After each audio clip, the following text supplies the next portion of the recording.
Thank you. And thanks to you at home for staying with us for the next hour.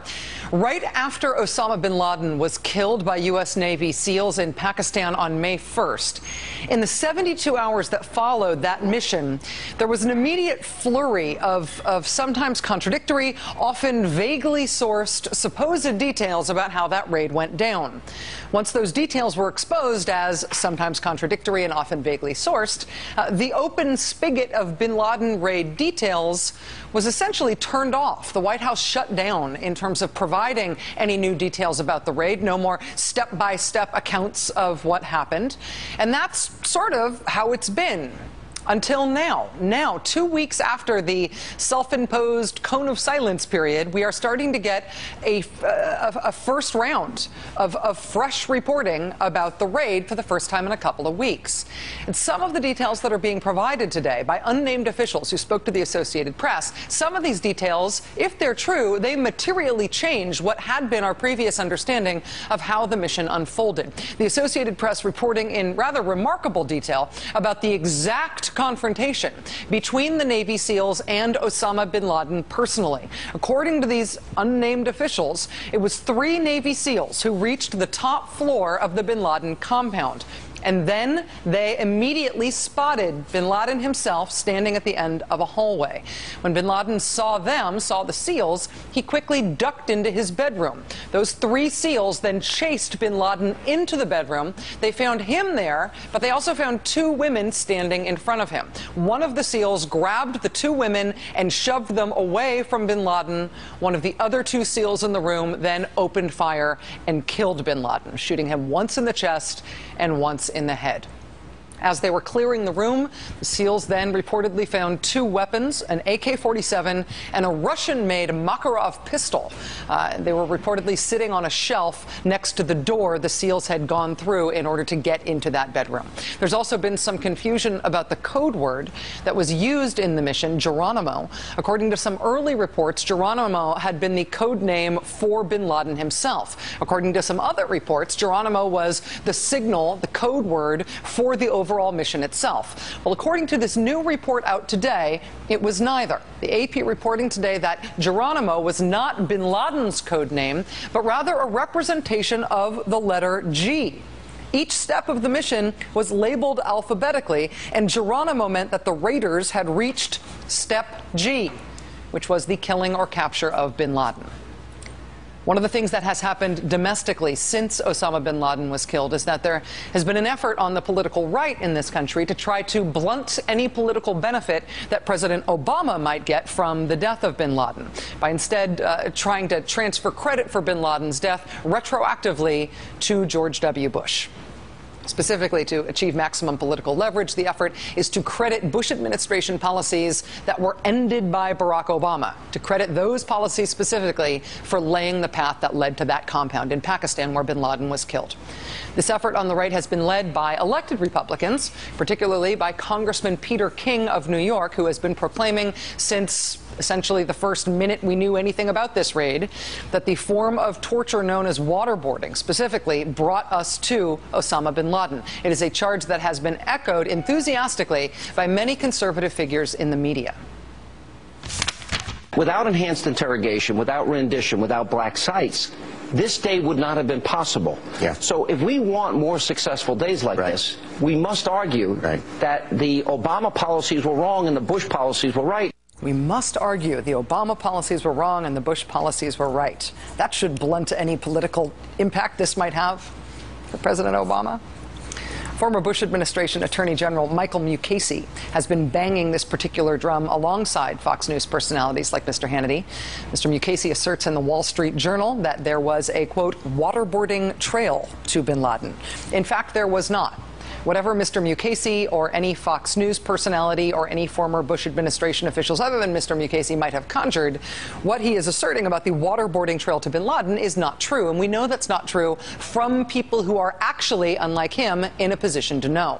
The director of the CIA, Leon Panetta, confirming in a letter that was obtained by Greg Sargent at the Washington Post that torture did not lead directly to the killing of Osama bin Laden. Mr. Panetta telling Senator John McCain in this letter, quote, "We first learned about about the facilitator/courier's nom de guerre from a detainee not in CIA custody in 2002. It's also important to note that some detainees who were subjected to enhanced interrogation techniques attempted to provide false or misleading information about the facilitator/courier. Senator John McCain, again the recipient of this letter from the CIA, Senator John McCain, who was himself tortured, who had information extracted from him by torture when he was held for 5.5 years as a prisoner of war in Vietnam. Senator John McCain has taken it upon himself to debunk right-wing claims about torture leading to Osama bin Laden's death. Senator McCain giving an impassioned 20-minute speech on the Senate floor, attempting to correct the record. Many advocates of these techniques have asserted their use on terrorists in our custody, particularly Khalid Sheikh Mohammed, revealed the trail to bin Laden. That is false. It was not torture or cruel, inhuman, and degrading treatment of detainees that got us the major leads that ultimately enabled our intelligence community to find Osama bin Laden. I hope former Attorney General McCasey will correct his misstatement. For anybody interested in dealing with fact when it comes to this debate, this, as a factual matter, is sort of settled. The question of whether torture, specifically waterboarding, was the thing that led to Osama bin Laden's death, it's one of those things Donald Rumsfeld used to call a known known.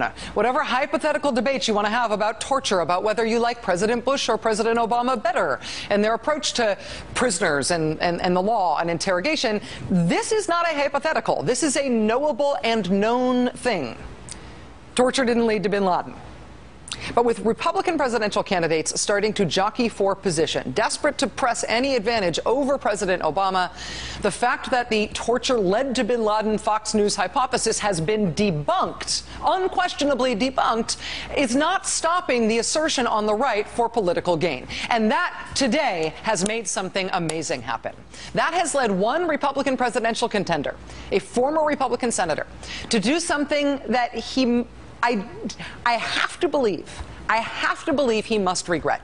It is not possible that he does not regret this. It is not possible that he will not apologize for having done this. As a Princess Bride fan, I use this word with reservations, but it is inconceivable to me that this particular Republican presidential candidate will not take this back.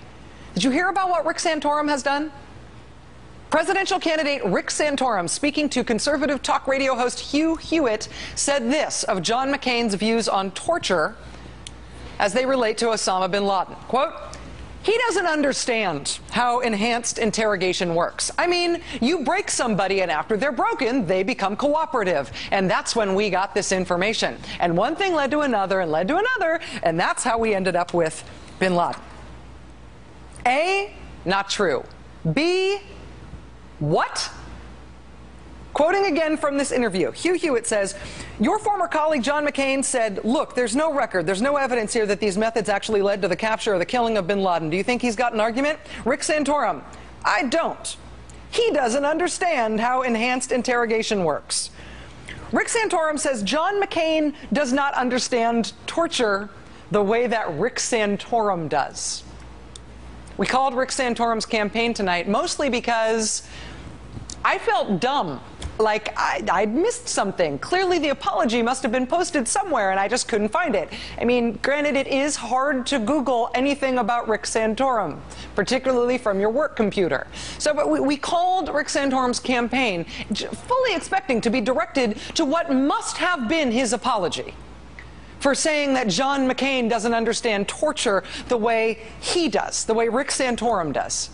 We called his campaign fully expecting it to be faxed right over. We have not heard back from Mr. Santorum's campaign, but as far as we can tell, there has as yet been no apology. Again, for Rick Santorum saying that John McCain doesn't understand torture. Rick Santorum has not apologized for that, which I think is impossible.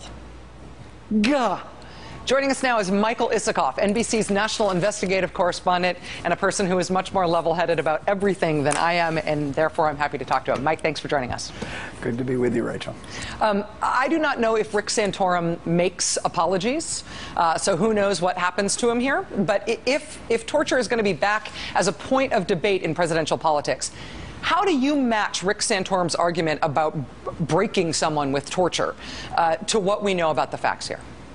Well, look, I mean, Santorum's argument is sort of the secondary argument that's been made by defenders of waterboarding trying to use the bin Laden facts for political advantage here. The original contention in the first few days after the raid made by others was that the first information about the courier that led to bin Laden came from Khalid Sheikh Mohammed after he was waterboarded. Now, that the U.S. intelligence community can't have been more explicit about is wrong. In fact, what happened is they got the information about the courier from others, and then when they confronted Khalid Sheikh Mohammed after he was waterboarded 183 times in March of 2003, he provided false information. He misled the CIA. He told them that this courier was retired, that he was insignificant, that he was in a different city than where he actually was. And all that sort of led the CIA down the wrong path. Now, it's almost become a sort of heads I win, tails you lose argument. In the initial contention is Khalid Sheikh Mohammed provided truthful information that led to the identification of the courier. Now, after it's clear that he provided false information, the defenders of waterboarding are saying, well, the false information allowed the CIA to compare that with information from other sources, and that led them on the trail to the courier. So it really doesn't matter what the waterboarding produced. The argument is we waterboarded, and ergo, and 7 years later, 8 years later, we found bin Laden, ergo there must be a connection. In fact, what Panetta and others are saying is there really is a very small connection between the two events. In terms of the new details we are now getting on the bin Laden raid, after a couple of weeks of nothing particularly from the White House on this, how much of a grain of salt are you taking these new details with, given how much admittedly contradictory information we got about things like the number of commandos, the exact details of the raid? Yeah, I think that we're going to be getting lots more details, and the story is going to evolve and change. It's already changed so many times in just the last 2 weeks. I mean, look at the events of 9/11, and it took a 9/11 commission before we got something like a settled story, and that was, 3 years after the event. So we haven't heard from the Navy SEALs directly. We haven't heard from the people who were there. We're getting filtered accounts through multiple secondary sources. I'm going to reserve judgment until we can talk to the people who are actually there, if we ever get that chance. Michael Isikoff, NBC National Investigative Correspondent, thanks very much for your time, Mike. Thank you. It's not about agenda. It's not about mobilizing people. It's about dialing for corporate dollars. These two parties have sold the U.S. government and the American people to the highest bidders. The United States of America is a terrorist base of operations.